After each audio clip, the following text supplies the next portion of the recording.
Morning students, आज हम लोग विज्ञान के 80 ऐसे प्रश्नों के बारे में पढ़ेंगे जो विज्ञान के परीक्षा में निश्चित रूप से पूछा जाएगा। चलिए वीडियो का स्टार्ट करते हैं। हमारा पहला प्रश्न है, धातु के ऑक्साइड होते हैं। तो जैसा कि हम लोग जानते हैं कि धातु के ऑक्साइड क्षारीय और अधातु के ऑक्साइड अम्लीय होते हैं, अतः बी हमारा सही जवाब हो जाएगा, क्षारीय। अगला प्रश्न है, कार्बन की संयोजकता होती है। तो कार्बन की संयोजकता 4 होती है, कार्बन की संयोजकता 4 होती है, अतः डी हमारा सही जवाब हो जाएगा। अगला प्रश्न है, विरंजक चूर्ण का रासायनिक सूत्र होता है। तो विरंजक चूर्ण का रासायनिक सूत्र CaOCl2 होता है, अतः सी हमारा सही जवाब हो जाएगा। अगला प्रश्न है, एल्केन का सामान्य सूत्र है। एल्केन का सामान्य सूत्र CnH2n+2 होता है, अतः ये हमारा सही जवाब हो जाएगा। अगला प्रश्न है, मेंडलीव के आवर्त वर्गीकरण का आधार क्या था। तो मेंडलीव के आवर्त वर्गीकरण का आधार परमाणु द्रव्यमान या परमाणु भार, अतः ये हमारा सही जवाब हो जाएगा, परमाणु भार। अगला प्रश्न है, भोजन का पाचन किस प्रकार की अभिक्रिया है। तो भोजन का पाचन उपचयन अभिक्रिया है, अतः ये हमारा सही जवाब हो जाएगा। अगला प्रश्न है, लोहे पर जंग लगने की क्रिया को क्या कहते हैं। तो लोहे पर जंग लगने की क्रिया को संक्षारण कहते हैं, तो ये हमारा सही जवाब हो जाएगा, संक्षारण। अगला प्रश्न है, उस अभिक्रिया को क्या कहते हैं जिसमें अभिकारक अपने मूलकों का विनिमय करता है।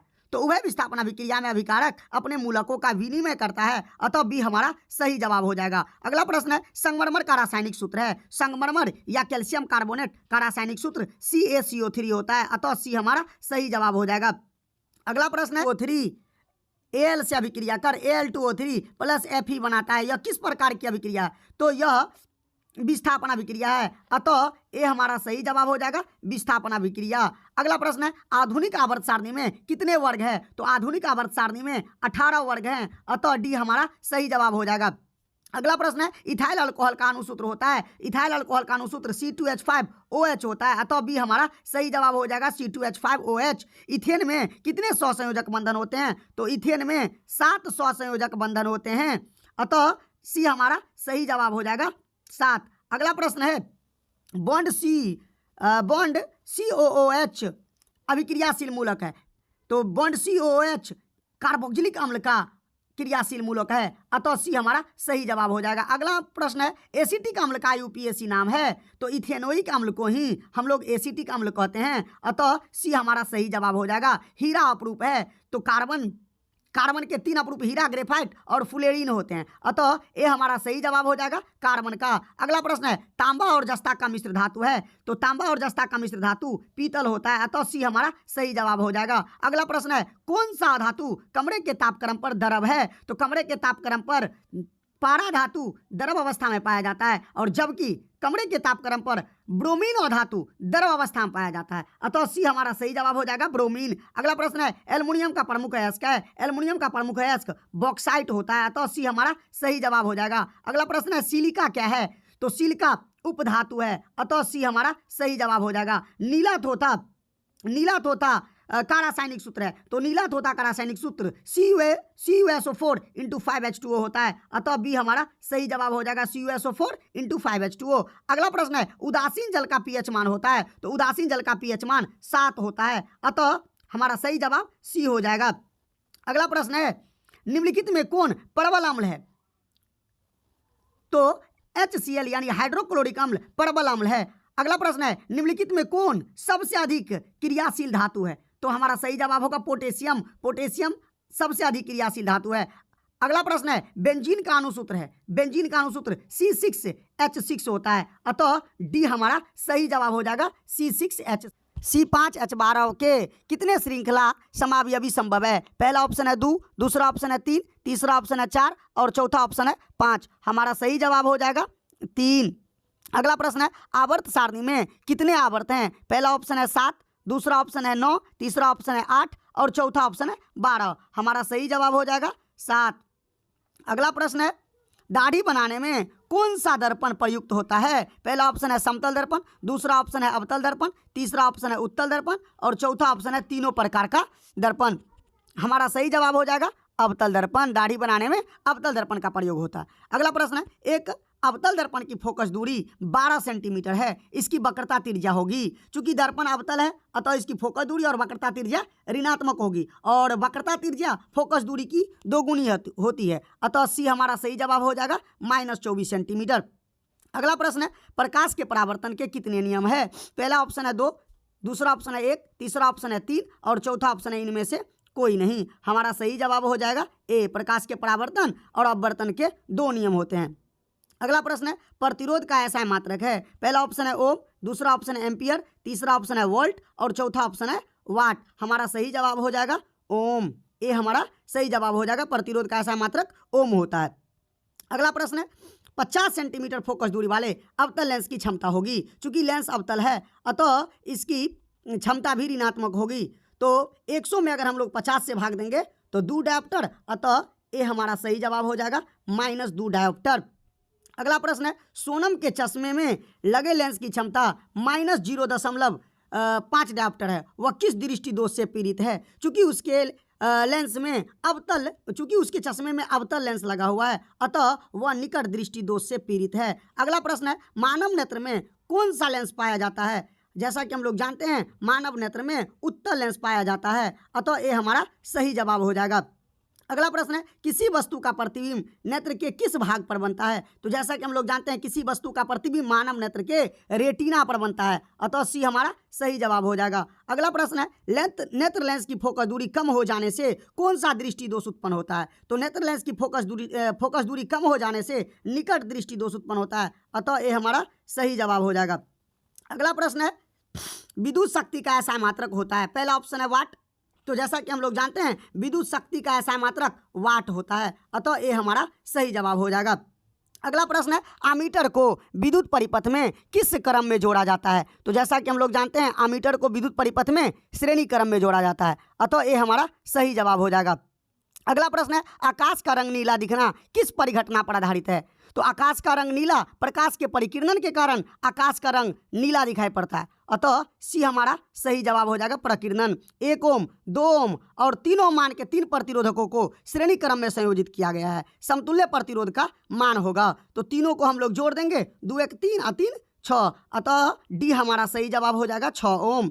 अगला प्रश्न है एक कुंडली का प्रतिरोध ज्ञात करने का सूत्र है। प्रतिरोध ज्ञात करने का सूत्र V बराबर IR, तो R = V/I, अतः हमारा सही जवाब हो जाएगा R = V/I, सी हमारा सही जवाब हो जाएगा।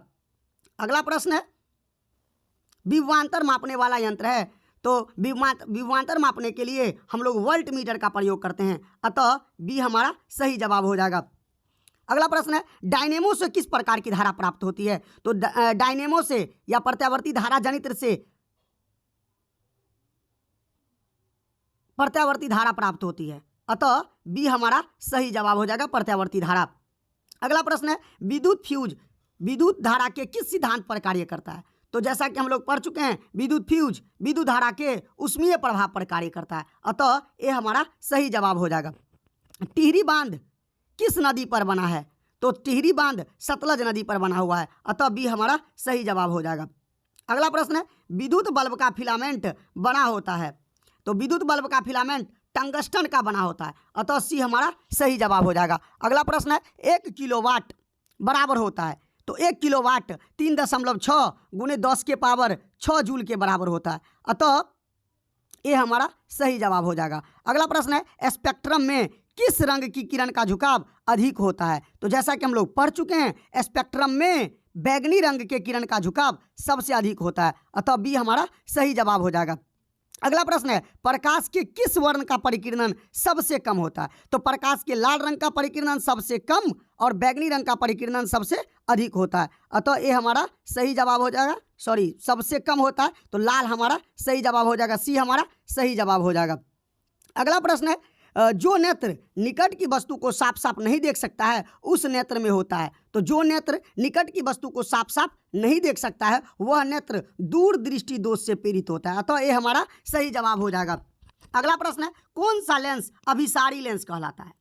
तो जैसा कि हम लोग पढ़ चुके हैं उत्तल लेंस को अभिसारी लेंस और अवतल लेंस को अपसारी लेंस कहते हैं, अतः ये हमारा सही जवाब हो जाएगा। उत्तल लेंस को अभिसारी लेंस कहा जाता है। अगला प्रश्न है सामान्य आंख के लिए स्पष्ट दृष्टि की न्यूनतम दूरी का मान होता है, तो सामान्य नेत्र के लिए स्पष्ट दृष्टि की न्यूनतम दूरी का मान 25 सेंटीमीटर और दूर बिंदु का मान अनंत होता है, अतः ये हमारा सही जवाब हो जाएगा। अगला प्रश्न है, समतल दर्पण द्वारा बना प्रतिबिंब होता है। तो समतल दर्पण द्वारा बना प्रतिबिंब काल्पनिक, सीधा और वस्तु के समान आकार का होता है। अतः बी हमारा सही जवाब हो जाएगा, काल्पनिक। अगला प्रश्न है, अवतल दर्पण से अनंत दूरी पर स्थित वस्तु का प्रतिबिंब कहाँ बनता है। तो अवतल दर्पण से अनंत दूरी पर स्थित वस्तु का प्रतिबिंब अवतल दर्पण के फोकस पर बनता है। यह प्रतिबिंब वास्तविक, उल्टा और वस्तु से बहुत छोटा होता है। अतः सी हमारा सही जवाब हो जाएगा। अगला प्रश्न है, निम्नलिखित में कौन उभयलिंगी है। तो केचुआ उभयलिंगी है। अतः ये हमारा सही जवाब हो जाएगा। अगला प्रश्न है, ओजोन के एक अणु में कितने ऑक्सीजन परमाणु होते हैं। तो जैसा कि हम लोग पढ़ चुके हैं, O3 ओजोन होता है। ओजोन के एक अणु में ऑक्सीजन के 3 परमाणु होते हैं। अतः सी हमारा सही जवाब हो जाएगा। अगला प्रश्न है, निम्नलिखित में कौन जैव अनिम्नीकरणीय पदार्थ है। तो जैसा कि हम लोग पढ़ चुके हैं, DDT जैव अनिम्नीकरणीय अपशिष्ट है। अगला प्रश्न है, मनुष्य में कितने जोड़े गुणसूत्र पाए जाते हैं। तो मनुष्य में 46 या 23 जोड़ा गुणसूत्र पाए जाते हैं। अतः सी हमारा सही जवाब हो जाएगा, 23। अगला प्रश्न है, कीटों के पंख और चमगादड़ के पंख है। तो कीटों के पंख और चमगादड़ के पंख समजात अंग है। अतः ये हमारा सही जवाब हो जाएगा। अगला प्रश्न है, शुक्राणु का निर्माण होता है। तो शुक्राणु का निर्माण वृषण में होता है, टेस्टिस में होता है। अतः ये हमारा सही जवाब हो जाएगा। अगला प्रश्न है, मानव मादा में निषेचन होता है। तो मानव मादा में निषेचन की क्रिया मादा के फैलोपियन नलिका में होती है। अतः बी हमारा सही जवाब हो जाएगा, फैलोपियन नलिका में। अगला प्रश्न है, फूलों में नर प्रजनन अंग होता है। पुंकेसर, स्त्रीकेसर, वर्तिकाग्र। तो फूलों का जो नर प्रजनन अंग होता है वो होता है पुंकेसर। अतः ये हमारा सही जवाब हो जाएगा। अगला प्रश्न है, पराग कोष में होते हैं, पराग कोष में पराग कण होते हैं। अतः डी हमारा सही जवाब हो जाएगा। अगला प्रश्न है, कवक में पोषण की कौन सी विधि पाई जाती है। तो कवक में पोषण की मृत जीवी पोषण विधि पाई जाती है। तो बी हमारा सही जवाब हो जाएगा। अगला प्रश्न है, प्रकाश संश्लेषण की प्रक्रिया में ऑक्सीजन बाहर निकलता है। तो प्रकाश संश्लेषण प्रक्रिया में ऑक्सीजन जल से बाहर निकलता है। अतः ये हमारा सही जवाब हो जाएगा। अगला प्रश्न है, जाइलम उत्तरदायी है। तो जाइलम जल और खनिज लवणों के वहन के लिए उत्तरदायी होते हैं। अतः ये हमारा सही जवाब हो जाएगा, जल के वहन के लिए। अगला प्रश्न है, ग्वाइटर या घेघा रोग किसकी कमी से होती है। तो ग्वाइटर या घेघा रोग आयोडीन की कमी से होती है। अगला प्रश्न है, एंड्रोजन है। तो एंड्रोजन नरलिंग हार्मोन है। अगला प्रश्न है, फल पकाने में प्रयुक्त होता है। तो फल पकाने के लिए हम लोग एथिलीन का प्रयोग करते हैं। अतः बी हमारा सही जवाब हो जाएगा। स्त्रियों में लिंग गुणसूत्र होता है। तो पुरुषों में लिंग गुणसूत्र XY और स्त्रियों में लिंग गुणसूत्र XX होता है। अतः ये हमारा सही जवाब हो जाएगा। अगला प्रश्न है, अनुवांशिकी का जनक किसे कहा जाता है। तो अनुवांशिक ग्रेगर जॉन मेंडल को अनुवांशिकी का जनक कहा जाता है। अगला प्रश्न है, ओजोन परत पाई जाती है। तो ओजोन परत स्ट्रेटोस्फीयर में पाई जाती है। अतः ये हमारा सही जवाब हो जाएगा। अगला प्रश्न है, हरे पौधे होते हैं। तो हरे पौधे प्रकाश संश्लेषण प्रक्रम द्वारा अपना भोजन स्वयं संश्लेषित करते हैं। अतः हरे पौधे को हम लोग उत्पादक कहते हैं। अतः ये हमारा सही जवाब हो जाएगा। यूरो सेकंड का संबंध है। तो यूरो सेकंड का संबंध वायु प्रदूषण से है। अतः ये हमारा सही जवाब हो जाएगा। अगला प्रश्न है, मुकुलन द्वारा अलैंगिक जनन होता है। तो मुकुलन द्वारा अलैंगिक जनन हाइड्रा में होता है। अगला प्रश्न है, मेंडल ने अपने प्रयोग के लिए किस पौधे का चुनाव किया। तो मेंडल ने अपने प्रयोग के लिए अपने बगीचे में उगाए गए मटर के पौधे पर प्रयोग किया। अतः ये हमारा सही जवाब हो जाएगा। अगला प्रश्न है, इंसुलिन की कमी से कौन सा रोग होता है। तो इंसुलिन की कमी से डायबिटीज या मधुमेह रोग होता है। अतः बी हमारा सही जवाब हो जाएगा। अगला प्रश्न है, निम्नलिखित में कौन प्रकाश संश्लेषी अंगक है। तो पत्ती को प्रकाश संश्लेषी अंग और क्लोरोफिल को प्रकाश संश्लेषी अंगक कहा जाता है। अतः बी हमारा सही जवाब हो जाएगा। क्लोरोफिल को प्रकाश संश्लेषी अंगक कहते हैं। अगला प्रश्न है, मनुष्य में प्रमुख उत्सर्जी अंग है। तो मनुष्य में प्रमुख उत्सर्जी अंग वृक्क या किडनी है।